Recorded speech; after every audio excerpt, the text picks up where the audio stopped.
अस्पताल में भर्ती हुए उसे 2 सप्ताह हो चुके थे।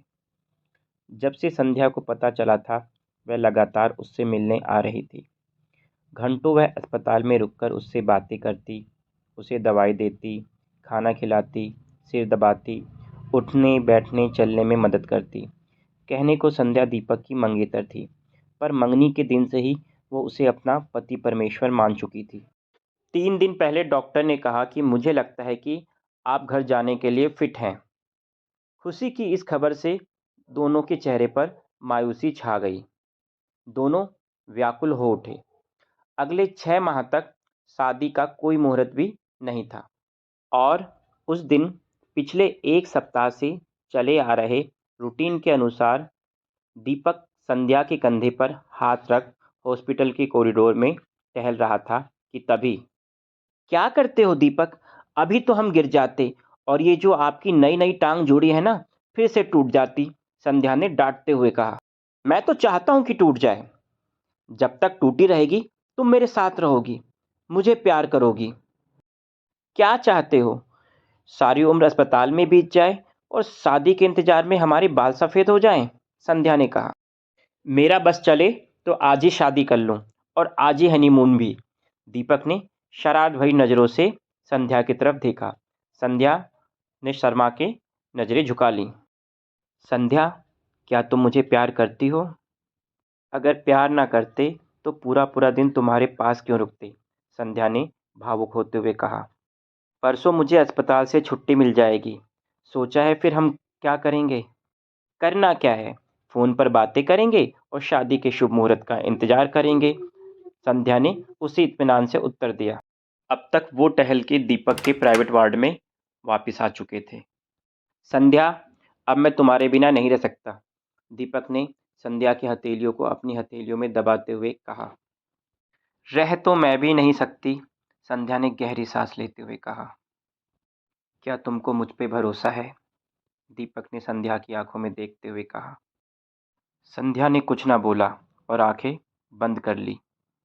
दीपक ने संध्या को अपनी ओर खींच लिया और उस संध्या संध्या दीपक के प्रकाश से आलोकित हो उठी। अगली शाम दीपक को अस्पताल से डिस्चार्ज कर दिया गया। छुट्टी के वक्त संध्या भी वहीं थी। जाने से पहले वे दोनों कुछ देर के लिए मिले। दीपक ने संध्या को गले लगाया। थैंक यू, तुम कितनी अच्छी हो। थैंक यू किस बात का? अगर शादी बाद टांग टूटती तो क्या हम सेवा न करते? उसने अपनेपन से कहा। मैं तो सोच रहा हूँ कल फिर अपनी टांग तुड़वा लूँ, दीपक ने शरारत से कहा। टांग तो मैं ही तोड़ दूंगी, पर शादी तक तो इंतजार करो, संध्या ने भी उसी तरह उसे जवाब दिया। उस रात संध्या घर लौटकर अपने सुनहरे भविष्य के सूर्योदय का इंतजार करने लगी। रात भर उसे नींद न आई। वह दीपक के फ़ोन का इंतजार करती रही। वह चाहती थी कि दीपक पहले फ़ोन करे। इस इंतजार में उसने पूरी रात गुजार दी। बहुत थके होंगे, रिश्तेदारों से घिरे होंगे, शायद इसीलिए आज फ़ोन नहीं कर पाए, यह सोचकर संध्या ने अपने मन को बहलाया। आज ज़रूर फ़ोन करेंगे, फिर पूछूंगी रात कैसे गुजरी, यह सोचते हुए और दीपक की डीपी की फ़ोटो देखते हुए उसने सुबह से शाम कर दी, पर दीपक का फ़ोन नहीं आया। अच्छा, तो मिस्टर दीपक मेरा एग्ज़ाम ले रहे हैं। सोचते हैं कि संध्या दीपक के बिना कांतिहीन है। उन्हें मालूम होना चाहिए संध्या का मतलब संध्या है, वो रात नहीं है। मैं भी देखती हूँ कब तक फ़ोन नहीं करते, मैं भी फ़ोन नहीं करने वाली। कहीं उनकी तबीयत तो नहीं खराब? क्या करूँ? फ़ोन कर लूँ, घर वाले क्या सोचेंगे? क्या करूँ, क्या करूँ? सोचते-सोचते उसने रात गुजार दी। अगली सुबह, संध्या, तुम्हारी तबीयत तो ठीक है? हूँ माँ। क्या तुम रात को सोई नहीं? नहीं माँ, नींद नहीं आई। और दीपक से कुछ बातचीत हुई? नहीं माँ। क्या दीपक ने फ़ोन नहीं किया? संध्या चुप रही। अरे तो तुम ही फ़ोन कर लो। ये मर्द ऐसे ही होते हैं, जब तक सामने रहो मीठी-मीठी बातें करेंगे, जैसे कि उनसे ज़्यादा कोई प्यार करता ही नहीं, और जब दूर चले जाएंगे तो याद ही नहीं करते। तुम ही उसे फ़ोन कर लो, माँ ने जोर देते हुए कहा। संध्या अपने कमरे में गई और मोबाइल पर नंबर डायल किया। दीपू। घंटी बजी, किसी ने फ़ोन नहीं उठाया। उसने फिर फ़ोन डायल किया, फिर से घंटी बजी और वही हाल। उसने 4-5 बार फ़ोन मिलाया और गुस्से में फ़ोन बेड पर फेंक दिया। वो कमरे की खिड़की पर आकर खड़ी हो गई और उड़ते हुए जहाज़ को देखने लगी।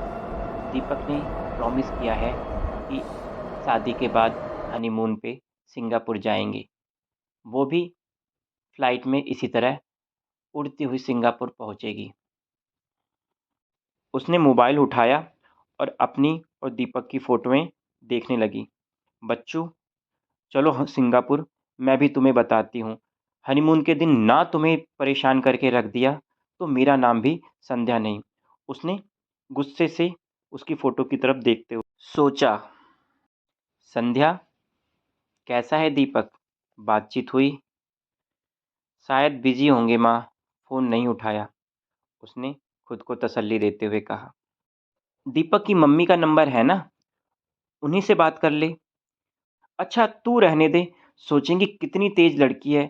ला मैं ही बात करती हूँ, फ़ोन मिला। क्या? ले बहन जी बात करेंगी।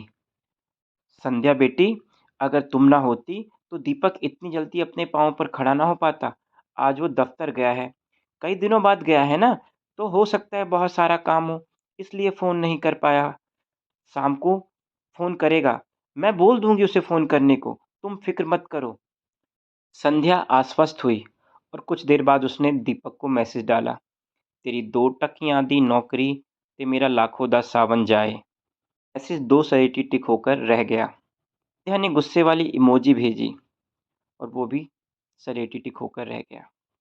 शायद कंपनी में फ़ोन चलाने की मनाही हो, यह सोचकर उसने अपने दिल को तसल्ली दी।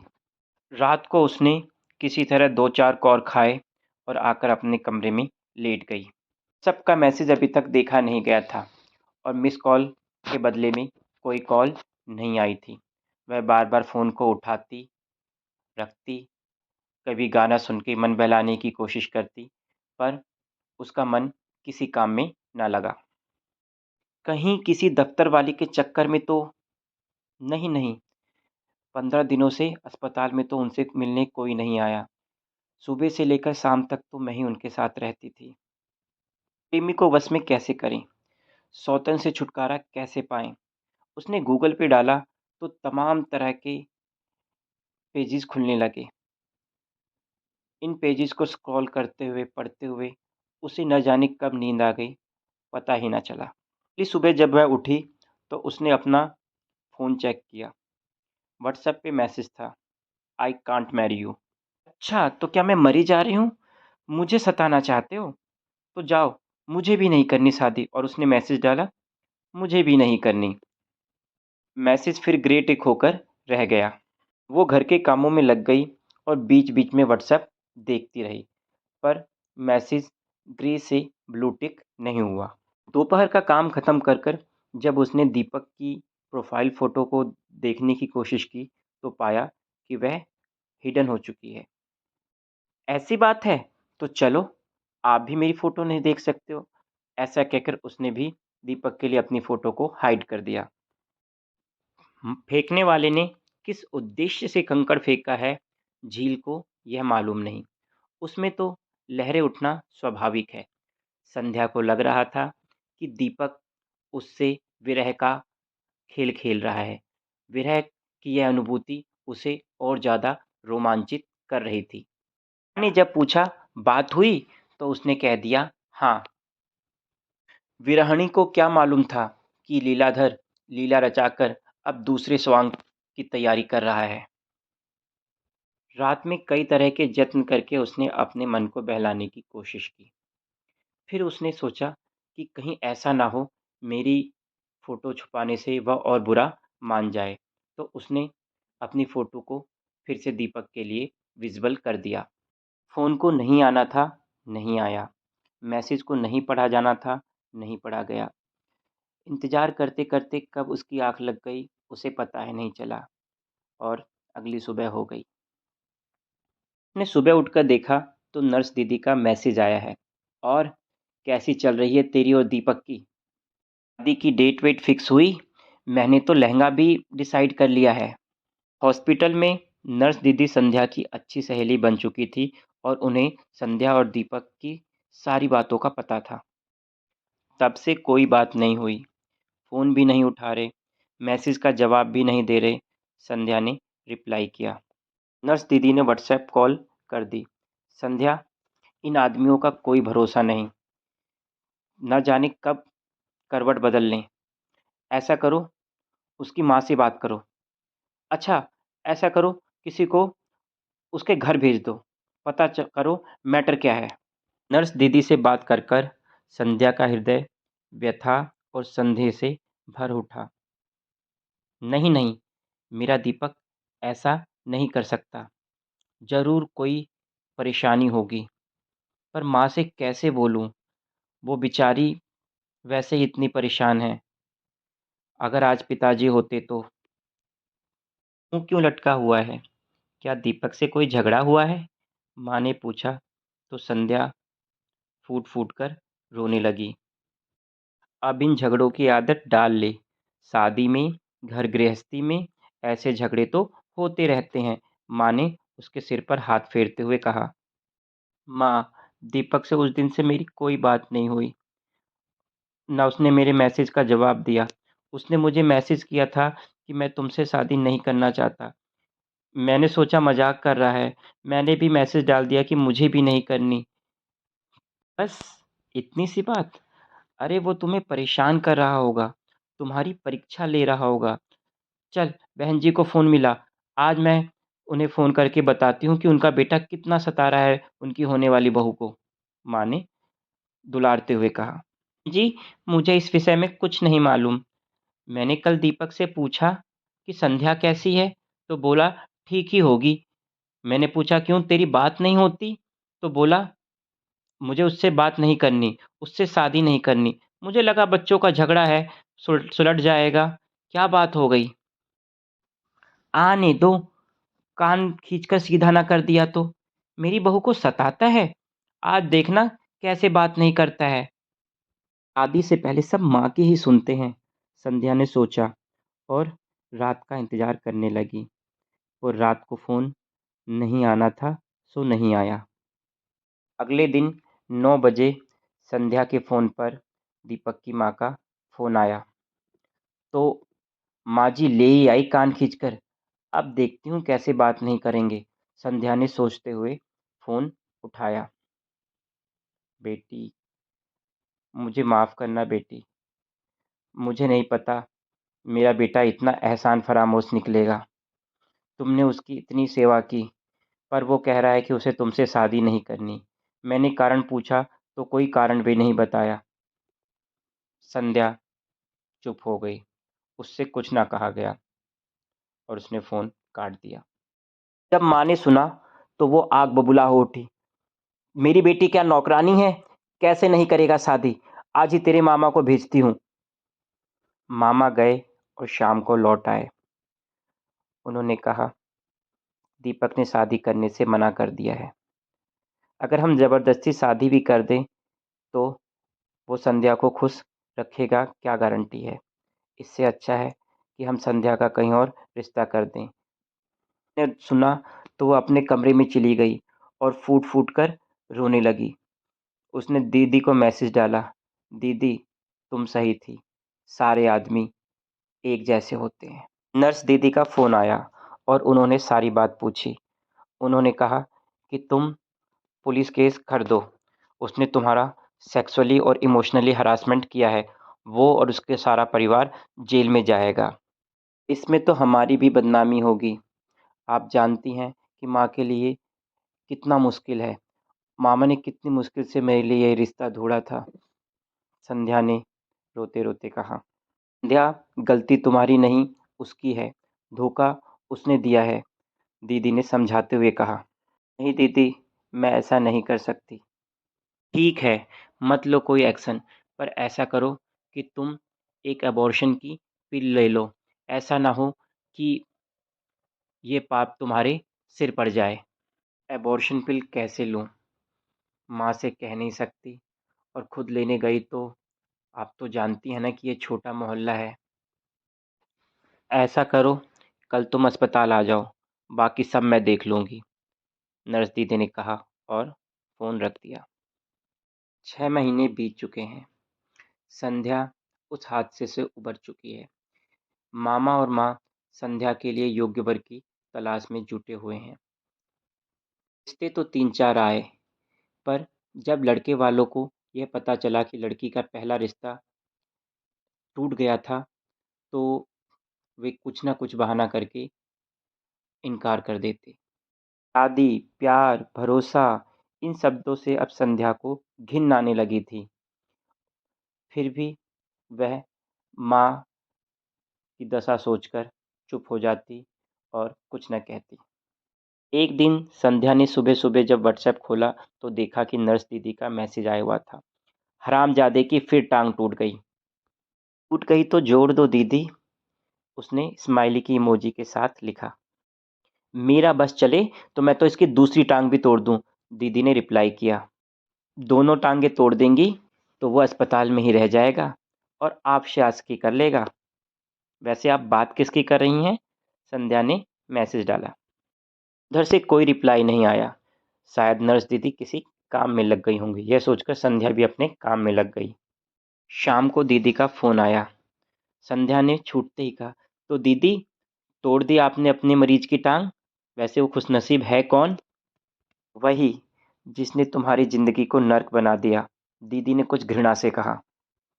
संध्या चुप हो गई। समझ रही हो ना, मैं दीपक की बात कर रही हूँ, दीदी ने बोला। दीदी, माँ बुला रही है, कहकर संध्या ने फ़ोन काट दिया।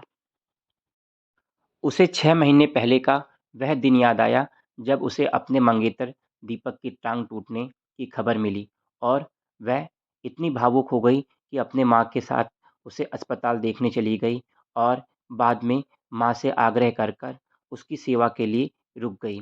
उस समय उसके हृदय में ज्वार उठा था और उस ज्वार ने उसे सच्चे प्रेम की अनुभूति कराई। आज फिर उसके हृदय में ज्वार उठा है, पर इस ज्वार ने उसे झूठे प्रेम को दंडित होते हुए देखने की अनुभूति कराई है।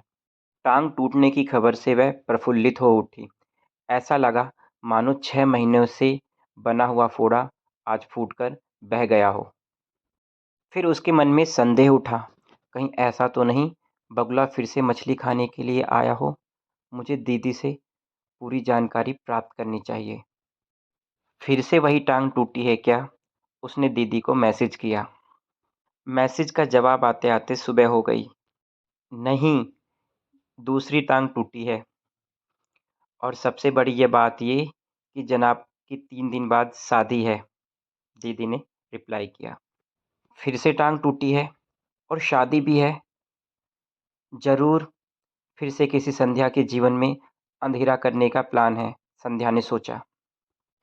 दीदी, हो सके तो लड़की को बता देना, संध्या ने मैसेज किया। तू फ़िक्र मत कर, दीदी ने रिप्लाई किया।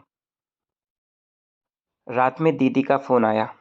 संध्या, लड़की और उसके परिवार वाले आज दीपक को देखने आए थे। मुझे कुछ कहने की ज़रूरत नहीं पड़ी। लड़की ने खुद कहा कि मैं इस अपाहिज से शादी नहीं कर सकती। एक टाँग इसकी पहले टूट गई है, अब दूसरी टाँग भी टूट चुकी है। वो बहुत रो रहा था। उसकी माँ भी बहुत दुखी थी। संध्या ने कहा, बहुत अच्छा, और फ़ोन रख दिया। रात को सोने जाने से पहले संध्या ने पाया कि उसके व्हाट्सएप पर एक अनजान नंबर से मैसेज आया है, जिसमें लिखा था, मैं तुम्हारा अपराधी हूँ, हो सके तो मुझे क्षमा करना। संध्या का दिल ज़ोर से धड़कने लगा। उसने डीपी की फ़ोटो को देखा। उस पर फ़ोटो नहीं थी, पर लिखा हुआ था, तुम्हें खोकर खुद को पाया है। वह बेचैन हो उठी। फिर सोचा क्यों ना एक बार इस नंबर पे फ़ोन कर लिया जाए, पर फिर कुछ सोचकर उसने उस नंबर को ब्लॉक कर दिया। बीते दिन आए तूफ़ान ने झील पे जमी काई को हटा दिया। फिर मैसेज के रूप में गिरे पत्थर ने उसमें स्पंदन किया। संध्या के हृदय में एक अजीब-सी आकुलाहट हुई और उसने ब्लॉक किए हुए नंबर को फिर से अनब्लॉक कर दिया।